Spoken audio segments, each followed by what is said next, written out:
At magsilapit sa Diyos ng pag-ibig, at sa Kanya ay sumamba sa Diyos nating Ama. Gawain iwanan at ating samahan ang Diyos ng buhay, Diyos nating gabay. Halina't magsilapit sa Diyos ng pag-ibig, at sa Kanya ay sumamba sa Diyos nating Ama. Sa ngalan ng Ama at ng Anak at ng Espiritu Santo. Amen. Sumainyo ang Panginoon At sumayo rin. upang tayo maging marapat sa banal na pagdiriwang na ito. Alina't magsisimuna para sa ating mga kasalanan. Tayo pong lahat, inaamin ko sa makapangyarihang Diyos at sa inyo mga kapatid, na lubha akong nagkasala sa isip, sa salita, sa gawa, at sa aking pagkukulang, kaya't sinasamo ko sa mahal na Birheng Maria, sa lahat ng mga anghel at mga banal, at sa inyo mga kapatid, na ako'y panalangin sa Panginoong ating Diyos. Kaawaan tayo ng mapagmahal na Diyos, patawarin sa ating mga sala, at patnubayan hanggang sa buhay na walang hanggan. Amen. Panginoon, kaawaan mo kami. Panginoon, kaawaan mo kami. Kristo, kaawaan mo kami. Kristo, kaawaan mo kami. Panginoon, kaawaan mo kami. Panginoon, kaawaan mo kami. Iyuko natin ang ating ulo, manalangin tayo.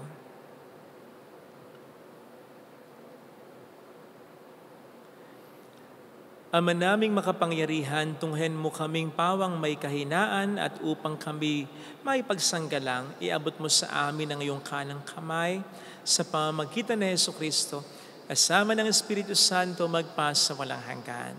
Amen.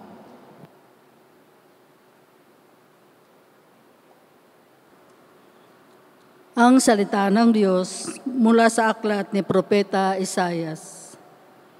Sinasabi ng Panginoon, kung titigilan ninyo ang pang-aalipin at pagsuway sa akin, at ang masamang salita'y iiwasan, kung ang nagugutom ay pakakanin ninyo at tutulungan, ang kadilimang bumabalot sa inyo ay magiging tila liwanag sa katanghalian.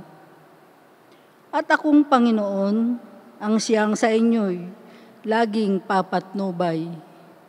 Lahat ng mabuting kailangan ninyo'y aking ibibigay at palalakasin ang inyong katawan.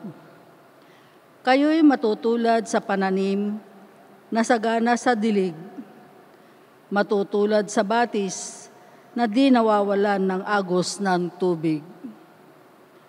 Muling itatayo ng mga lingkod ko ang kutang nadurog. Muling itatayo sa dating pundasyon. Makikilala kayo bilang tagapagtayo ng sirang muog. Mga tagapagtayo ng wasak na mga bahay.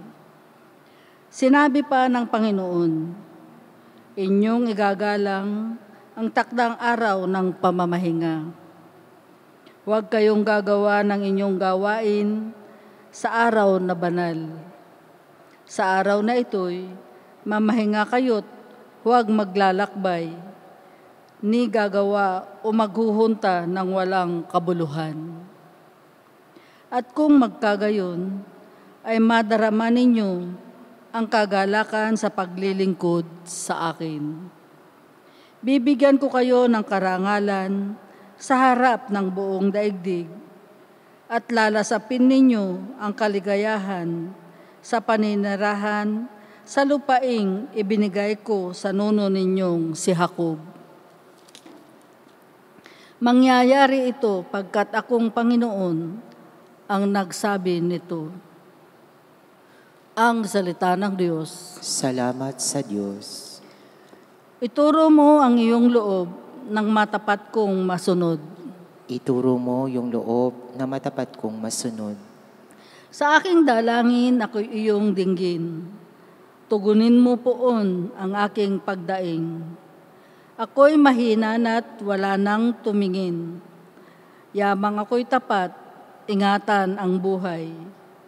Lingkod mo'y iligtas sa kapahamakan, pagkat may tiwala sa iyo kailanman. Ituro mo yung loob na matapat kong masunod. Ikaw ang aking Diyos, ako'y kahabagan. Sa buong maghapoy, siya'y tinatawagan. Puon ang lingkod mo'y dulutan ng galak, sapagkat sa iyo ako tumatawag. Ituro mo yung loob na matapat kong masunod. Mapagpatawad ka at napakabuti sa dumadalangin at sa nagsisisi. Ang iyong pag-ibig ay mananatili. Pakinggan mo poon ang aking dalangin. Tulungan mo ako, ako'y iyong dinggin. Ituro mo yung loob na matapat kong masunod.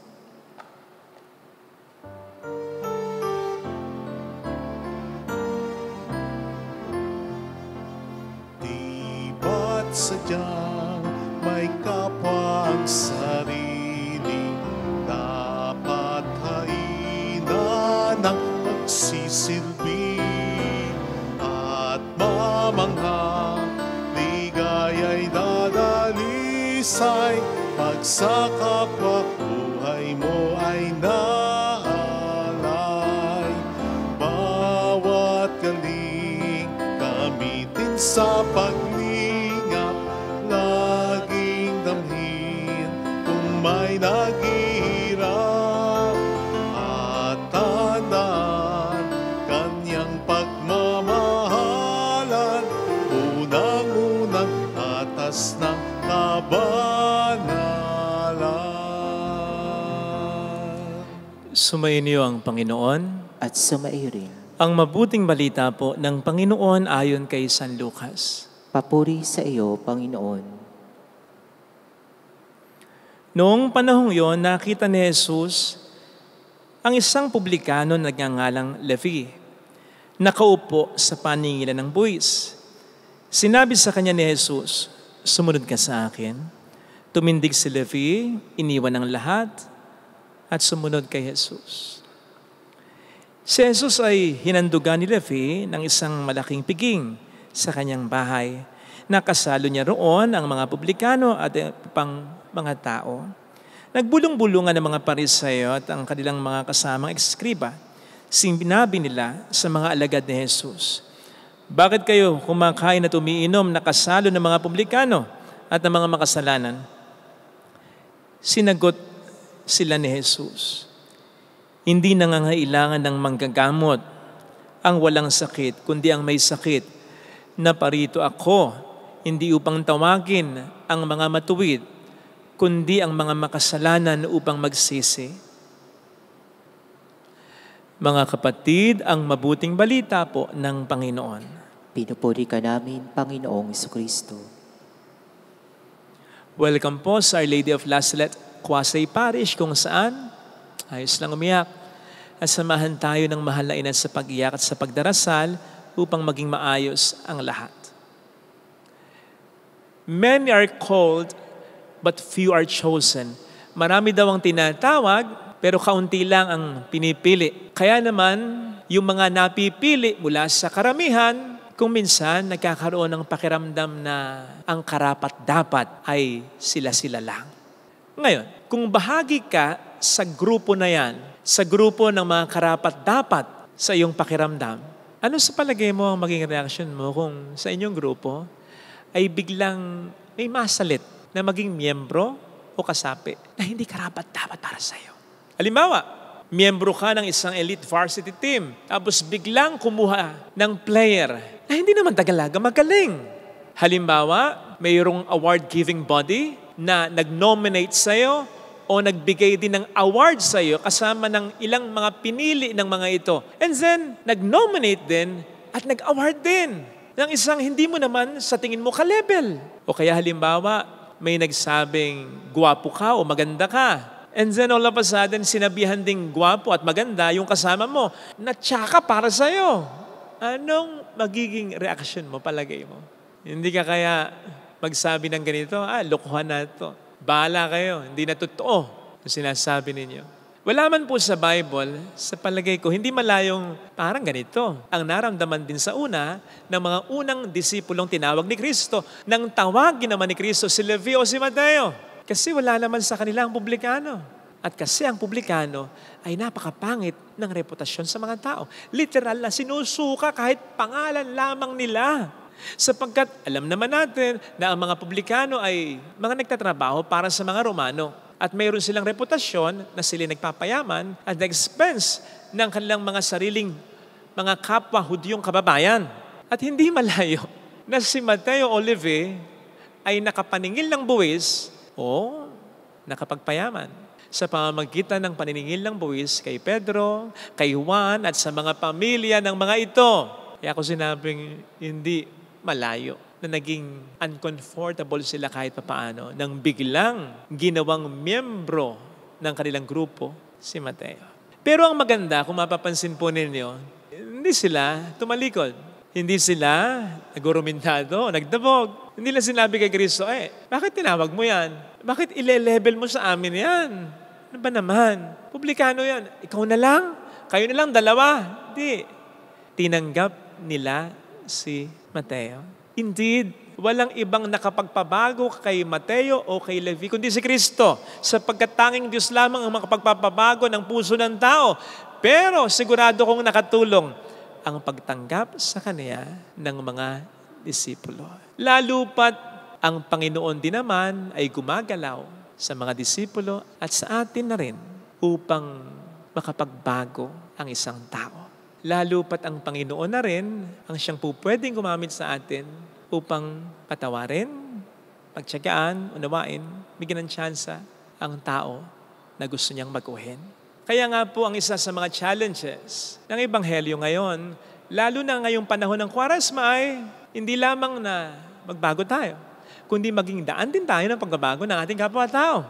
Yung katulad ng Panginoon, magbigay din tayo ng tsansa sa kanila hanggat kaya pa natin sa anumang kaparaanan, basta wag natin silang aalisan ng pag-asa. Sapagkat pwedeng sa matinding pagkakamali ng isang tao, mawala na ang mga nagmamahal sa kanya, mga sumusuporta sa kanya, ang mga bagay at oportunidad na mahalaga sa kanya.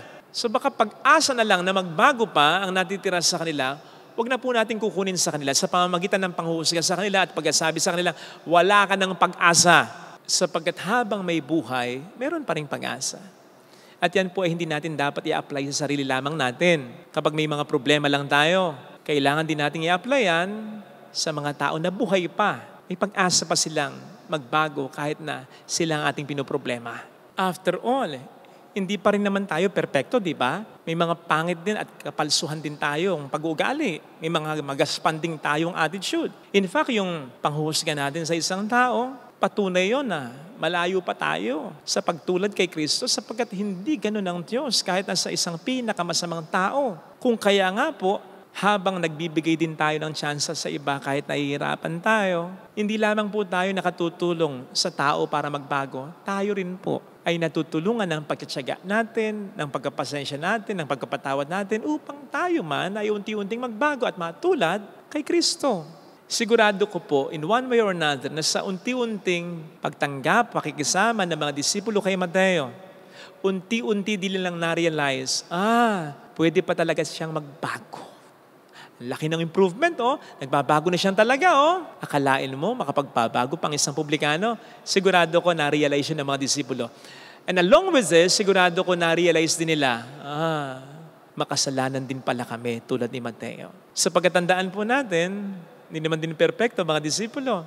Si Juan at Santiago, humiling sila kay Kristo na paulanan ng asupre, ng apoy, ang mga hindi tumanggap sa kanilang mga tao. Si Juan din yung nagbawal sa isang taong nagpapalaya sa masamang espiritu sa ngalan ni Kristo. Si Juan at Santiago rin ang humiling na makaupo sa kanan sa kaliwa ni Kristo. At huwag natin kakalimutan, pati si Pedro, itinatuwa si Kristo, hindi lang makaisang, kundi makatatlo.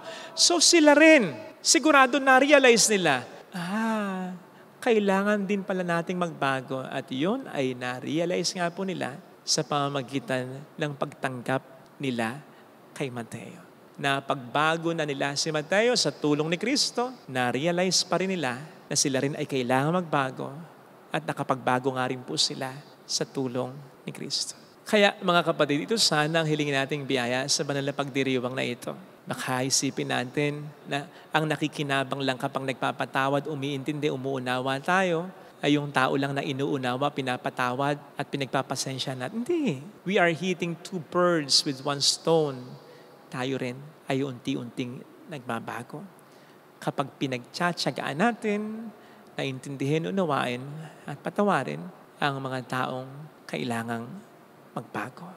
Minsan po kasi, ang kailangan lang nila, katulad ng isang tinatanim na halaman, perfect environment para tumubo sila. And certainly, walang perfect environment sa panghuhusga. Kailangan lamang nila kung minsan ng kahit isang maniniwala na makapagpabago pa sila. Ngayon po ay nialay din natin ang misang ito para sa mga may sakit. Same thing. Mas gumagaling ang mga may sakit kapag nararamdaman nilang yung mga nag-aalaga sa kanila ay talagang lumalaban para gumaling pa sila, para mabuhay pa sila. Yung environment o yung atmosphere na nakapagpapagaling, yun yung maramdaman nila na ang mga nag-aalaga at sumusuporta at nagpapagamot sila sa kanila ay hindi nawawalan ng pagmamahal at malasakit sa kanila. Kaya sana sa mga nag-aalaga, sa mga may sakit, yun din ang iparamdam natin sa kanila na may pag-asa pa upang patuloy pa rin silang lumaban talaga. Amen. Ilagay natin ang ating kanang kamay sa tapat ng ating puso.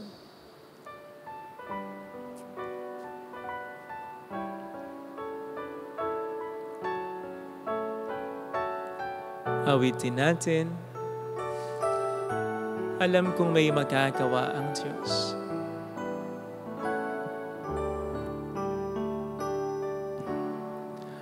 Alam kong may magagawa ang Diyos. Alam kong may magagawa ang Diyos. Alam kong may magagawa Walang imposible sa Kanya. Kung ako'y magtatapat, sa Kanya'y maglilingkod, alam kong may magagawa ang Diyos.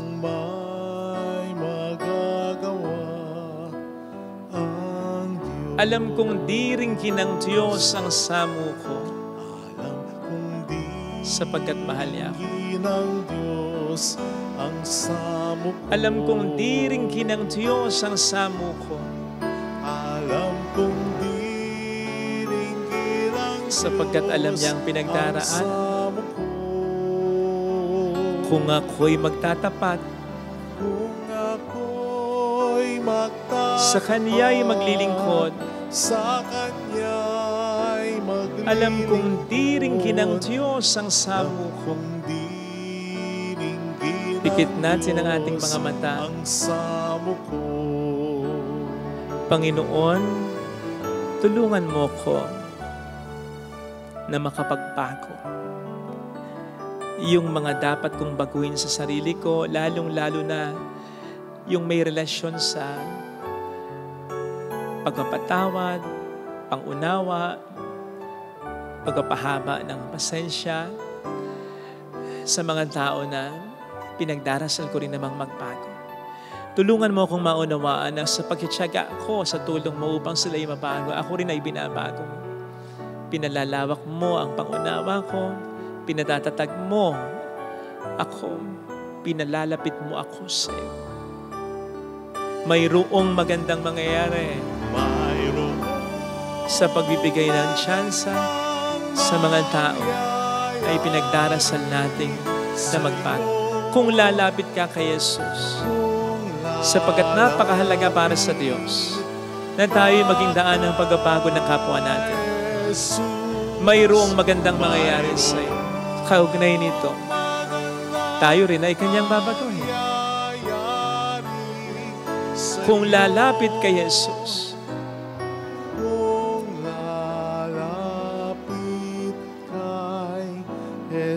papuri sa Ama at sa Anak sa Espiritu Santo.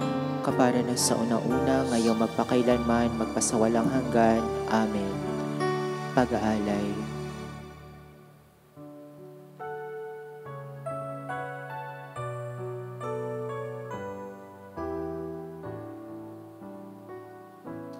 Sa iyo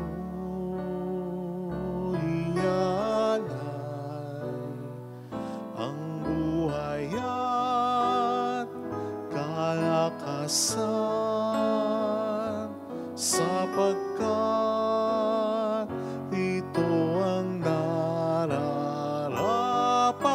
sa katulad mong matapat.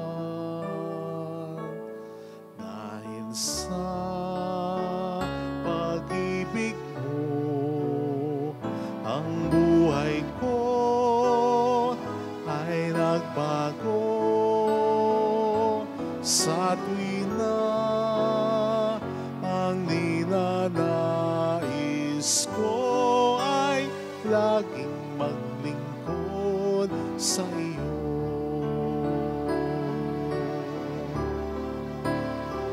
Sumasamba, sumasamo, naghahandog sa ngalan mo, pagkat sa'yo ay nadama ang nagmamahal ng Ama. Manalangin tayo, pang ating handog ay maging kalugod-lugod sa Diyos samang makapangyarihan. Tanggapin nawa ng Panginoon ito pag-aay sa iyong mga kamay, sa kapiran at karangalan, sa ating kapakinabangan, at sa buong sambayan niyang banal. Ama naming lumikha, tanggapin mo ang pag-ahaing ito ng iyong pakikipagtipan at ng aming pagsamba. Magganap nawa ito sa ikapagpapatawad ng mga kasalanan at sa ikapagpapahayag ng aming utang na loob sa iyong pagmamahal. Sa pamamagitan ni Jesucristo, kasama ang Espiritu Santo magpasa walang hanggan. Amen. Sumayin niyo po ang Panginoon. At sumayo rin, Itaas sa Diyos ang inyong puso at diwa. itinasa namin sa Panginoon. Pasalamatan ng ating Panginoong Diyos. Marapat na siya'y pasalamatan. Ama naming makapangyarihan, tunay nga pong marapat na ikaw ay pasalamatan sa pamamagitan ni Jesucristo na aming Panginoon.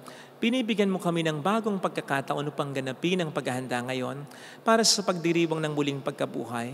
Kaysa ng iyong anak na minamahal, aming lalaan ang panahon, talino at yaman para ganapin ang iyong kalooban ng kapwa-tao'y lubos na damayan.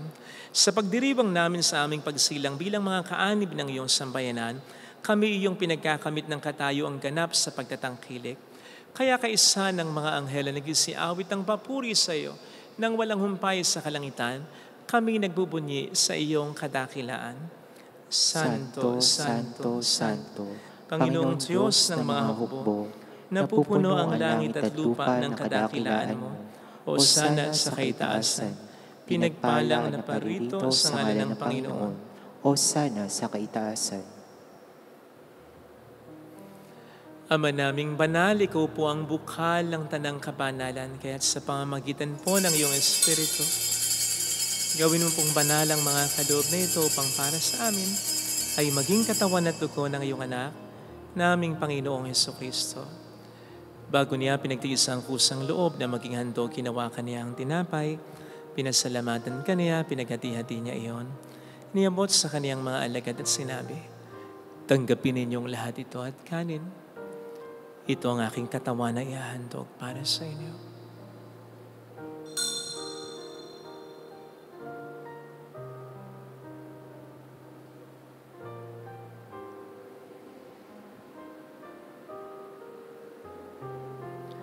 Gayun din naman nang matapos ang hapunan, ninawakan niya ang kalis, muli kaniyang pinasalamatan, iniabot niya ang kalis sa kaniyang mga alagad at sinabi, tanggapin ninyong lahat ito at inumin.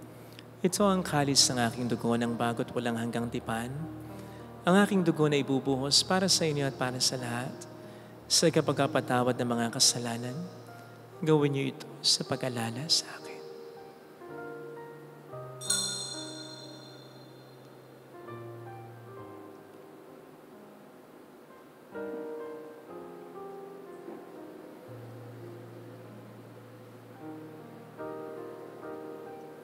Ipagbunyi natin ang misteryo ng ating pananampalataya.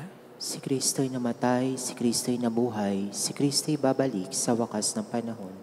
Ama, ginagawa namin ngayon ang pag-alaala sa pagkamatay at muling pagkabuhay ng iyong anak. Kaya inialay namin sa iyong tinapay ng buhay, ng kalis ng kaligtasan. Kami nagpapasalamat dahil kami yung minarapat na tumayo sa harap mo para maglingkod sa iyo.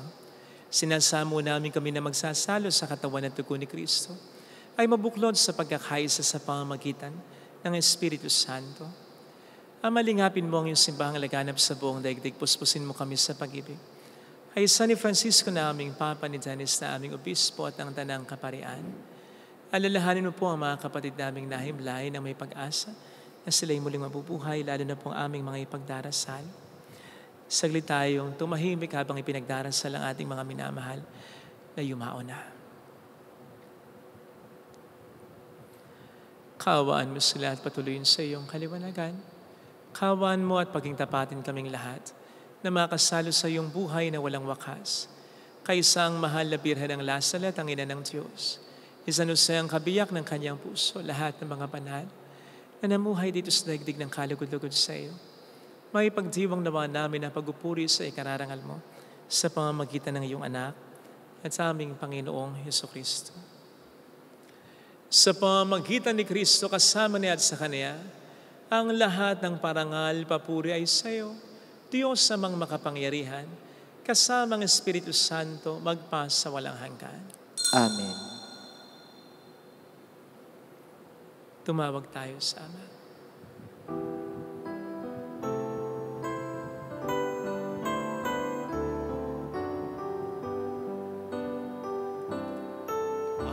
Ama namin, sumasalangit ka, sambahin ang ngalan mo, mapasa amin ang kaharian mo, sundin ang loob mo dito sa lupa para nang sa langit. Bigyan mo kami ngayon ng aming kakanin sa araw-araw, at patawarin mo kami sa aming mga sala, para ng pagpapatawad namin sa nagkakasala sa amin, at huwag mo kami ipahintulot sa tukso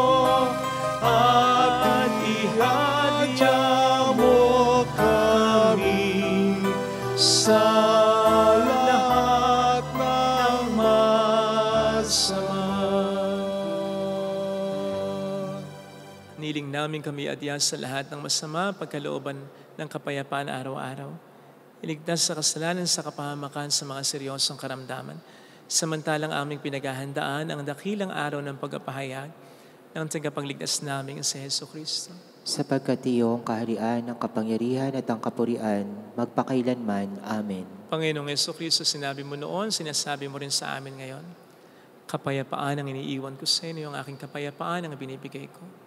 Tunghayin mo ang aming pananampalataya, wag ang aming pagkakasala. Pagkalooban mo kami ng kapayapaan at pagkakaisa ayon sa iyong kalooban. Kasama ang Espiritu Santo magpasa walang hanggan. Amen. Ang kapayapaan ng Panginoon ay sumainyo nawang lahat. At sumaiyo rin. Magbigayan tayo ng kapayapaan sa isa't isa. Kapayapaan. Peace be with you. Kordero ng Diyos Na nag-aalis ng mga kasalanan ng sanlibutan, maawa ka sa amin. Kordero ng Diyos na nag-aalis ng mga kasalanan ng sanlibutan, maawa ka sa amin. Kordero ng Diyos na nag-aalis ng mga kasalanan ng sanlibutan, ipagkaloob mo sa amin ng kapayapaan.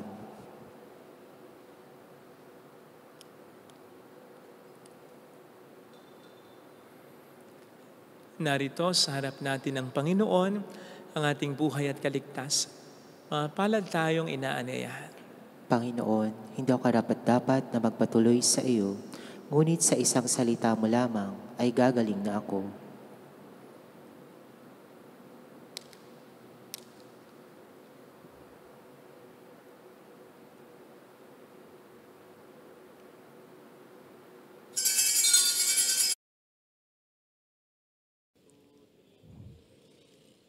Panalangin para sa espiritual na pakikinabang. Panginoong Hesus, ako ay naniniwala na ikaw ay nasa kabanal-banalang sakramento. Iniibig kita ng higit sa lahat at ninanasa kong tanggapin ka sa aking kaluluwa. Sapagkat sa mga sandaling ito, hindi kita matatanggap sa sakramento. Tumuloy ka sa espiritu sa aking puso. Niyayakap kita na parabang naririto ka na. Inaalay ko ng buong buo ang aking sarili sa iyo. Huwag mong hayaang mawalay ako sa iyo. Amen.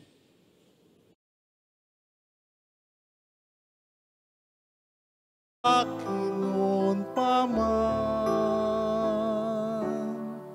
ngunit kay rupok ng puso kong ito, sadya kitang nalimot sa salay na lugmok.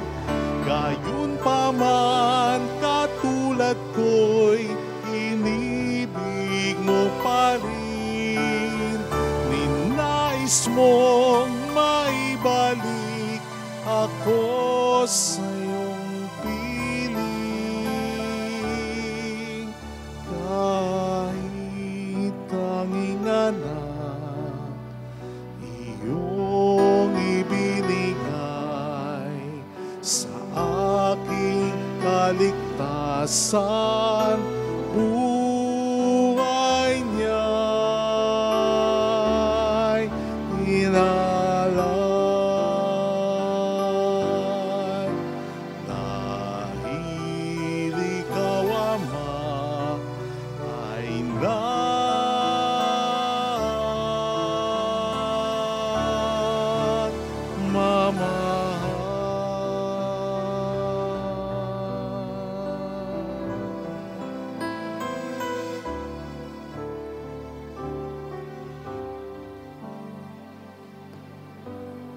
Manalangin tayo. Ama naming mapagmahal, kaming pinapagsalo mo sa banal na piking, ay makapakinabang nawa sa buhay mong bigay sa amin at maitaguyod nawa kami nito hanggang aming sapitin ang iyong maligayang piling. Sa pamamagitan ni Hesus Kristo, kasama ang Espiritu Santo magpasa walang hanggan. Amen.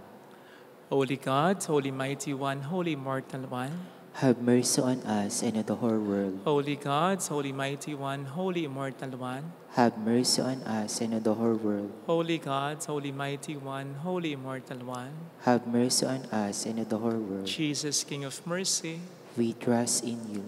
alalahanin, Alalahanin, O mahal na Birhen ng Lazaret, ina ng pag-asa, ikaw nagpapaalala sa amin magbalik loob sa Ama. Ito ang nagpapatunay na ang kagandahan loob mo'y nananatiling busilak. Sa pag-aaruga mo sa amin, tungkulin mo'y tinupad. Sa paanan ni Kristo, tinuring mo kami mga tunay mong mga anak. Kaya ninais mo ni isa'y huwag mapahamak.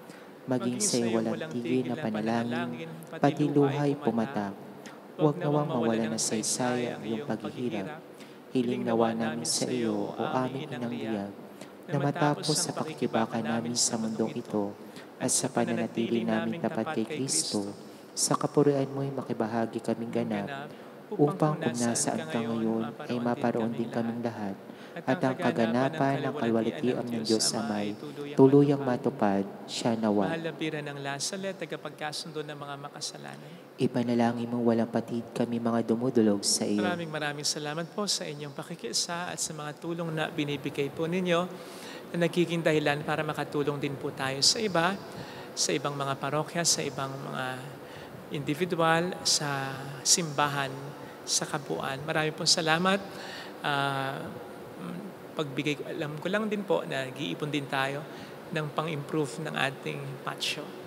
So, maraming pong salamat sa inyo. Sumainyo ang Panginoon. At sumaiyo rin. Palain kayo kasama ng ating pamilya na mapagmahal na Diyos, ng Ama at ng Anak, ng Espiritu Santo. Amen. Mayo tayo sa kapayapaan ni Kristo. Salamat sa Diyos. Salamat din po.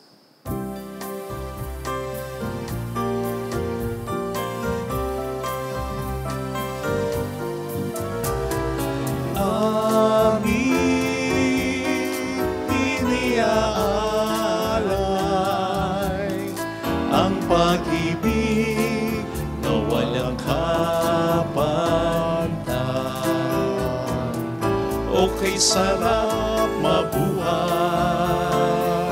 kung may nagmamahal. Pagmamahal na tunay at laging dalisay. Ang Birhen kong umibig ay walang sintamis, pagsintang sa kalinis, sa iyo hanggang langit. O Birhen, Birheng mahal, sa awit at sa dasal,